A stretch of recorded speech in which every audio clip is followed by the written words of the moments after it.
Kendrick Lamar just did it again, and half the internet is having a full-blown crash out about it in real time because the man who did not drop a single studio album in 2026 just walked away with Best Male Hip-Hop Artist at the BET Awards for the 5th consecutive year, 2022, 2023, 2024, 2025, and now 2026, making him the first rapper in the entire recorded history of that category to hit a 5-year streak, 8 wins in total, and he did it without releasing new music, without doing a press run, without begging for votes, without even physically showing up to the ceremony for the 2nd year in a row. And the reason that detail matters so much, the reason it is not just some fun trivia to skip past, is because it is the exact detail that is breaking a very specific group of people right now. There is a fan base, and you know exactly which fan base I am talking about, that spent the last 12 months telling you that Kendrick's moment was over, that GNX had peaked, that the Super Bowl was a fluke, that the Grammys were rigged, that the Grand National Tour was going to flop, and that once their favorite artist dropped his triple album Mega Play, the entire narrative was going to flip. That was the plan, that was the pitch, that was the thesis they were building on Twitter every single day for a full calendar year. And now the results are in, and the results say the exact opposite. The man who did not drop is still the winner. The man who dropped 3 albums in one rollout is not even in the conversation for this award. And what I need you to understand before we go a single step further is that this is not just about a trophy. This is about the entire manufactured narrative that a certain corner of the internet has been trying to sell you, collapsing on live television in front of everybody at the same time. And the meltdown you are watching in the quote tweets is the sound of a 2-year propaganda campaign realizing it never worked. When we get to the streaming economy breakdown later in this video, and I promise you we are getting there, you are going to understand why the people yelling loudest about "he didn't drop" are the exact people who need you to believe numbers mean something they do not actually mean. Drop your thoughts in the comments, hit like, and subscribe. Let's get into it. Now let me set the table for anybody who is just walking into this conversation, because there are several moving parts, and if you miss one of them, the whole thing does not land the way it is supposed to land. The BET Awards took place. Kendrick Lamar was nominated in the Best Male Hip-Hop Artist category alongside a stacked field that included Drake, who had put out 3 full projects in the eligibility window, Iceman, Habiti, and Maid of Honor, J. Cole, Future, Lil Baby, Travis Scott, and a couple of others depending on which regional cut of the nominations you were looking at. On paper, if you were the kind of person who evaluates award shows the way you evaluate a fantasy football league, pure output, pure numbers, pure quantity, Drake should have been the runaway favorite. He dropped 3 albums. He was in the news cycle constantly. He had the promotional muscle of his label behind him. His fan base was told repeatedly that this was going to be the reset moment. And instead, the guy who put out 1 album at the very tail end of 2024 took the entire summer of 2025 to run a stadium tour with SZA that broke the North American concert record by grossing more than $250 million, did the Super Bowl halftime show that broke every viewership record for a halftime performance in history, and then went effectively quiet for the back half of 2025 into 2026, that guy won the award, again, for the 5th time in a row, making it 8 total. And the reason this creates such a specific kind of chaos is that the people who spent all of 2025 saying the streets don't want Kendrick anymore are now having to explain how the streets, the voters, the culture, and the industry all just voted the exact opposite way one more time. The stakes here are not just about a single BET trophy. The stakes are that this outcome is the closing argument in a 2-year debate that a specific fan base kept insisting was still open. It is not open anymore. It hasn't been open for a long time. And the question that this whole video is going to answer is a much bigger one. Why is it that after every single one of these definitive moments, the same people run the same play, and why does the industry ecosystem keep letting them do it? Because there is a machine underneath all of this, and once you see it, you cannot unsee it. Let's start with the surface level, verifiable, anybody can Google this evidence, because I want to build this from the ground up so nobody can come in the comments and say I was cherry picking. The first piece of evidence is the award itself. Kendrick Lamar won Best Male Hip Hop Artist at the 2026 BET Awards. That is not an opinion, that is not a hot take, that is a documented, on-air, aired on television result. XXL covered it, The Shade Room covered it, Complex covered it. Every major hip-hop outlet that exists ran the same headline within about 20 minutes of the announcement, and the headline was some variation of Kendrick Lamar makes history 5 years in a row. That is piece of evidence number one, and it is unassailable. You cannot argue with an award announcement. You can be mad at it, you can call it rigged, you can post 10,000 tweets about how the voters are corrupted, but the tape does not lie. The award was given, the name that was called was Kendrick, and the record now shows 5 straight and 8 total. The second piece of evidence is the commercial context that makes the award make sense to anybody with a working understanding of how these things get decided. GNX, the album Kendrick released at the very end of 2024, became the first hip-hop album of 2025 to cross 2 million album equivalent units in the United States. 2 million. Let that number sit in the room for a second. It was the highest-selling rap album of all of 2025. It was the best-selling vinyl record by a male artist in 2025 alone, moving over 279,000 copies on wax alone, which for a rap album in a streaming era is an absurd, almost unheard of number. It won Rap Album of the Year at the last Grammy cycle. It was still charting inside the top 30 of the Billboard 200 more than a year after release. That is what staying power looks like on paper, and the BET Award for Best Male Hip-Hop Artist explicitly weighs staying power, cultural impact, and eligibility window influence, not just fresh releases. So a fan base running around screaming he didn't drop an album is a fan base that did not read the rules of the award they are complaining about. Third piece of evidence, the Grand National Tour. Kendrick and SZA did 47 shows across North America and grossed north of $250 million, which Billboard reported as an all-time record for a hip-hop headlined North American tour. The Seattle show at Lumen Field alone did over $15 million in a single night.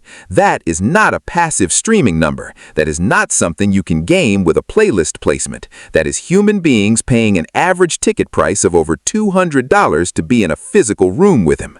The fourth piece of evidence is the Super Bowl halftime show, which pulled in the largest live audience for any halftime performance ever recorded, and which is still generating think pieces, TikTok recreations, and streaming spikes more than a full year later. Those are 4 separate, publicly verifiable, documented pieces of evidence: the award itself, the album sales, the tour gross, the Super Bowl, and every single one of them is pointing in the exact same direction.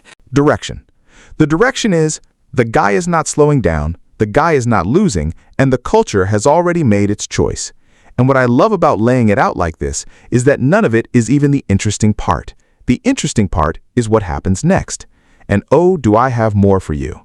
Because if you thought the surface-level receipts were damning, wait until we get into the insider reactions, the deleted posts, the industry veterans stepping in on live camera, and the specific individual, you already know who I'm about to name, who has been running the same one-sided anti-Kendrick campaign for what feels like 3 straight years and just embarrassed himself on the internet again.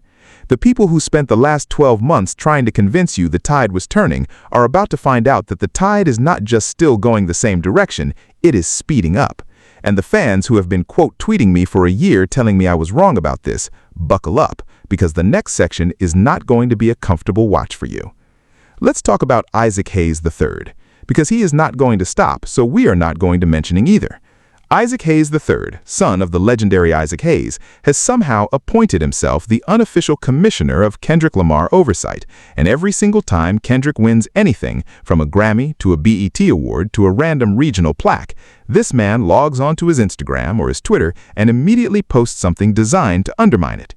This time, his angle was to suggest that Don Toliver should have won Best Male Hip-Hop Artist over Kendrick, which is a take so wild I had to read it 3 times to confirm it was serious. Don Toliver. And I want to be crystal clear here. Don Toliver is a talented artist. He makes great records, he has a specific lane that he owns, and there is zero disrespect from me to him as an artist. but to sit here and pretend with a straight face that Don Toliver in this eligibility window did more than Kendrick Lamar, the Super Bowl, the 2 million units album, the record-breaking tour, the Grammy sweep, the cultural takeover, is not a real critique. It is a man reaching into a hat, pulling out any name that is not Kendrick, and using that name as a prop to attack the person he actually wants to attack. Don Toliver is not the point of Isaac Hayes III's post. Kendrick is the point. Don Toliver is the vehicle. And this is now, by my count, somewhere in the range of the 15th or 16th time this specific man has done this exact play in the last 2 years, and the play has never once landed the way he wants it to land. The second piece of cultural evidence is the response from inside TDE itself.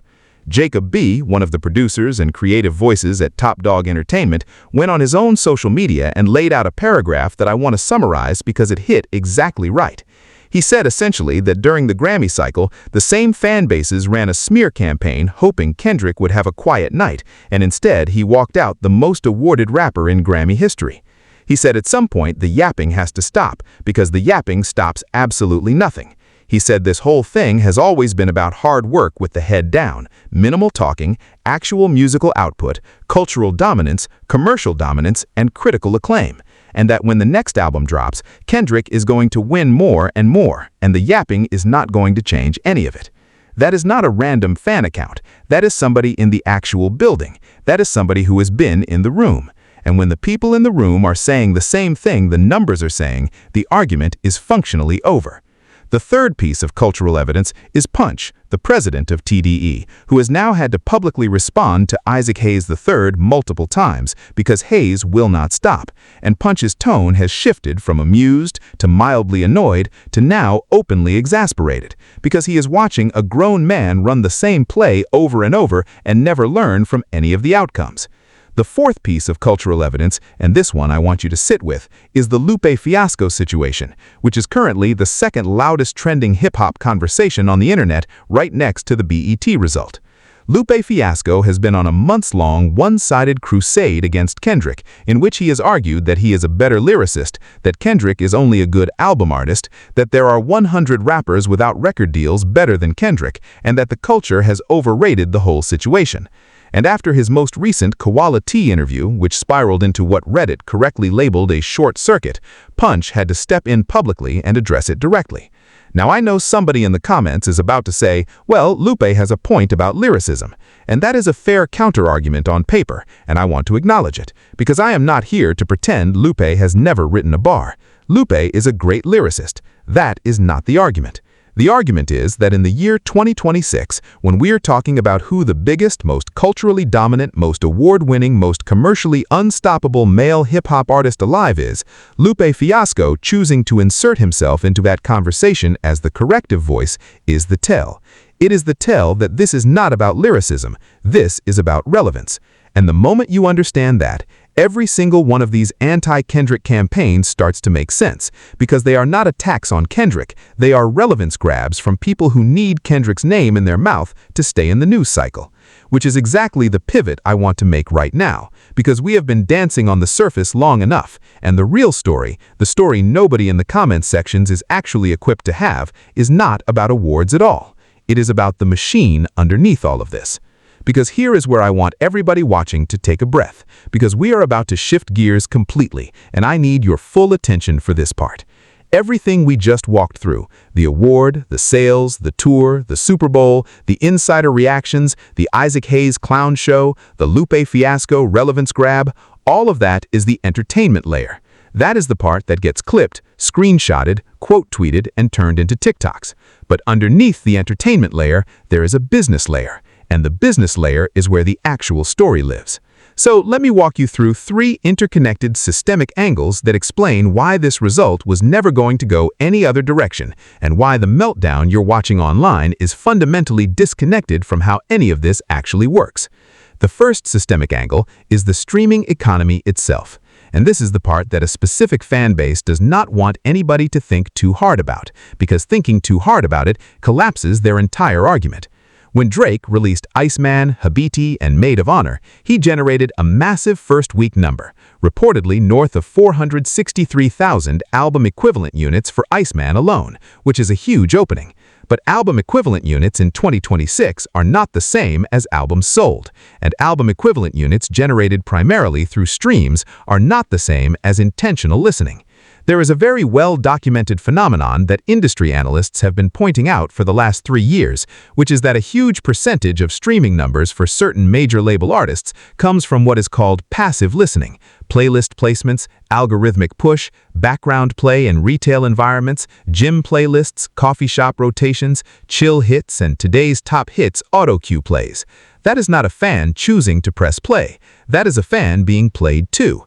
And when you look at Drake's pure album sales for Iceman, reportedly around 11,500 units, versus Kendrick's GNX sitting at over 400,000 pure sales in the United States a full year after release, you are looking at a 50-to-1 gap in what industry analysts consider the most honest metric of actual fan engagement.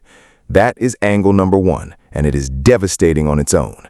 The second systemic angle is the tour economy. A tour ticket cannot be gamed. There is no algorithm that force adds a $200 ticket to somebody's shopping cart. Every one of the roughly 1.1 million tickets sold across the 47-date Grand National Tour represents a human being making an active, financial, calendar-committing decision to be in a room with Kendrick Lamar. And when Billboard reported that the North American leg alone grossed over $250 million, breaking the all-time record for a hip-hop headline tour, what they were really reporting is that Kendrick's real-world, wallet-out, gas-in-the-car fan base is larger and more engaged than any other rapper's real-world fan base in the current moment. That is angle number two, and it directly answers the question of who is actually being listened to. The third systemic angle, and this is the one I want to spend the most time on, is the media narrative machine itself. Because the reason certain fan bases spend so much energy trying to move the goalposts on award shows, streaming numbers, and cultural moments is that the media narrative machine is the only lever left that they can still influence. They cannot influence the awards, the voters already voted. They cannot influence the tour numbers, the tour is over, the money is in the bank. They cannot influence the Super Bowl viewership, the ratings are locked. What they can influence is the story that gets told about all of it.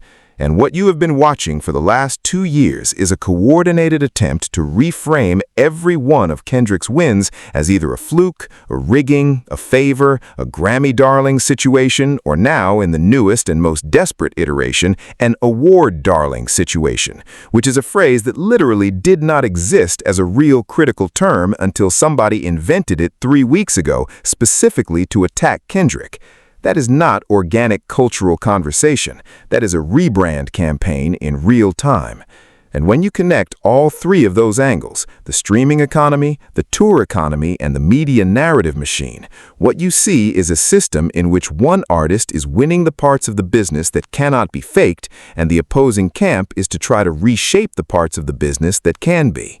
This is the story. This is what the argument has actually been about the entire time. Not lyricism, not album quality, not who dropped when. The argument has been about which metrics get to count, because certain camps only survive if the metrics that reward them are the metrics we agree to look at. And the BET award result is a public, embarrassing, on-camera reminder that when the metrics that actually reflect impact get counted, staying power, cultural relevance, real-world engagement, the story ends the same way every single time. And now we get to the part of the video where I say the thing that a lot of people are not going to want to hear, but it has to be said, because everything we have walked through leads directly to this conclusion, and there is no way to avoid it. The truth is that the entire 2-year-long counter-narrative campaign against Kendrick Lamar has been, from the beginning, a manufactured product. Not organic, not grassroots, not authentic fan frustration. Manufactured, engineered. And the reason I'm willing to say that with this level of conviction is because you can watch it happen in real time at every single one of these inflection points, using the exact same playbook. Kendrick wins the Grammys, the response is the Grammys are rigged. Kendrick does the Super Bowl, the response is the halftime show was underwhelming, actually. GNX crosses 2 million units, the response is streaming numbers are inflated, actually. Kendrick wins BET 5 years in a row. The response is now he didn't drop an album, so the award doesn't count. Do you see the pattern? Every single time the metric moves in his favor, the response is to invalidate that specific metric. Not the win, the metric itself. That is not how organic criticism works.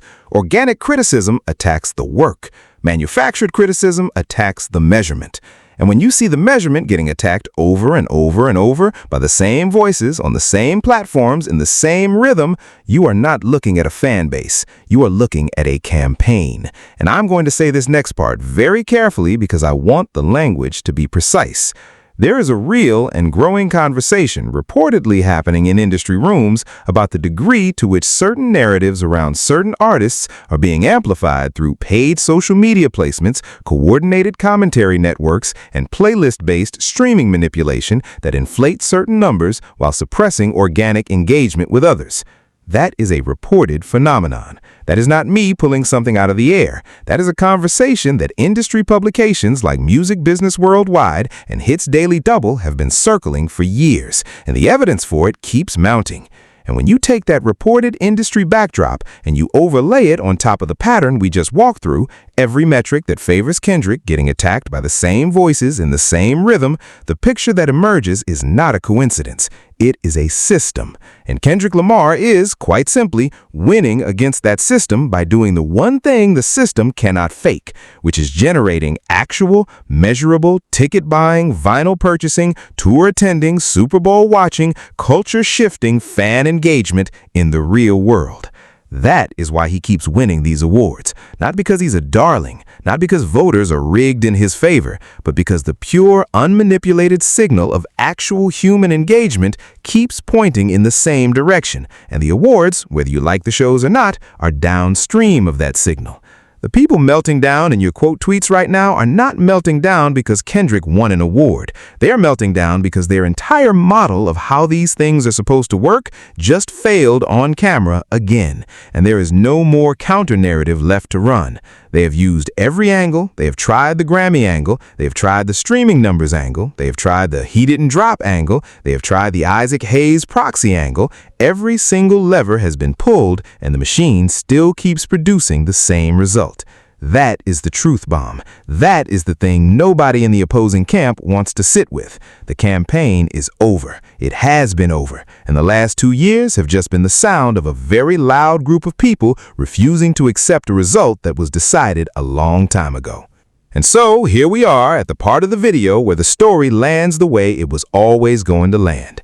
Kendrick Lamar, the artist who was described at the start of his career as too weird, too abstract, too heady, too introspective, too West Coast, too jazz-influenced, too everything for the mainstream, is now the most awarded rapper in Grammy history, a 5-time consecutive BET Best Male Hip-Hop Artist, a Super Bowl halftime headliner, the owner of the highest-grossing hip-hop headlined North American tour of all time, and the artist whose most recent album is still outselling every other rap album more than a year after release without him having to drop a single new project in the current calendar year. That is not luck. That is not a Grammy voter conspiracy. That is not the BET committee doing him a favor. That is what happens when an artist commits to a specific kind of long, disciplined, quiet, work-first career and refuses to be pulled off of that path by any of the noise around them. Everything about the way Kendrick moves, the years-long album cycles, the refusal to constantly be online, the strategic silences, the willingness to disappear for months at a time and then reappear only when he has something that matters, is the exact opposite of the model his loudest critics operate on. And what the BET result confirms, once again, is that the disciplined model wins. The frantic, always-on, 3 albums in one rollout flood the market model generates first-week numbers and then evaporates. The Kendrick model generates first-week numbers and then generates second-year numbers and third-year numbers and cultural moment numbers and award cycle numbers and touring numbers and a legacy that compounds instead of decays. One artist makes music that lives for 6 weeks. The other makes music that lives for 6 years. That is the entire story condensed into a single line, and the BET Awards just underlined it in permanent ink. And I want to say something to everybody who has been watching this whole cycle play out and feeling like the loud voices online were somehow winning. They were never winning. They were just louder. Loud is not the same as winning. Loud is what people do when they are losing and they do not want you to notice yet. Winning is quiet because winning does not need to convince anybody. Winning shows up on a stage in Louisiana at the Super Bowl. Winning shows up on a stadium tour that breaks all-time records. Winning shows up on a BET Awards stage for the 5th consecutive year with nobody there to accept the trophy because the person who won it doesn't even need to be in the room. That is what winning looks like. And if you have been feeling gaslit by the online conversation for the last 2 years, this is your reminder that the online conversation is not the real conversation. The real conversation is the one that shows up on the ledger. The tickets sold, the units moved, the trophies won, the culture shifted. And the ledger is very, very clear about who is winning it. But make no mistake, this is only the start, because there are 2 very specific developments coming that are going to make the current Meltdown look like a warm-up. Development number 1. Kendrick has not officially announced his next album yet, but multiple industry sources have been signaling for the last several months that something is being built for a 2026 or early 2027 release window. And if history is any guide, that release is going to detonate the entire conversation all over again in a way that makes the current cycle look like a rehearsal. Development number 2, the Grand National Tour has an international leg still to fully wrap, and every additional stadium date is going to add another line to the record-breaking gross that is already sitting at the top of the historical charts. And development number 3, which is really more of a certainty than a development, Isaac Hayes 3 is going to post again. Lupe Fiasco is going to say something again. The counter-narrative machine is going to run again. And every single time they do, the pattern we just walked through in this video is going to repeat, and the result is going to be the same. And one day, hopefully, some of the people running this play are going to figure out that the play does not work. If you want to make sure you catch every single one of those moments, if you want the full breakdowns, the industry analysis, the real-time reactions, and the receipts that nobody else is willing to lay out in this level of detail, you already know what to do. Hit that subscribe button, tap the bell so the notifications actually come through, drop a comment telling me who you think is going to run the next failed narrative, and share this video with somebody who spent the last year telling you Kendrick was cooked. And before you close this tab, I need you to click the video that is popping up on your screen right now, because in that one, I break down the exact contract structure and label ownership situation behind Drake's 3-album rollout, and I'm going to walk you through the specific business reason those 3 albums had to drop when they dropped, why the numbers you have been shown do not tell the story you were told they tell, and why the entire strategy was built to solve a problem that has nothing to do with music at all. It's the video that ties every single thing we just talked about into one clean explanation of how the machine actually works. Click it, watch it, and I'll see you in the next one.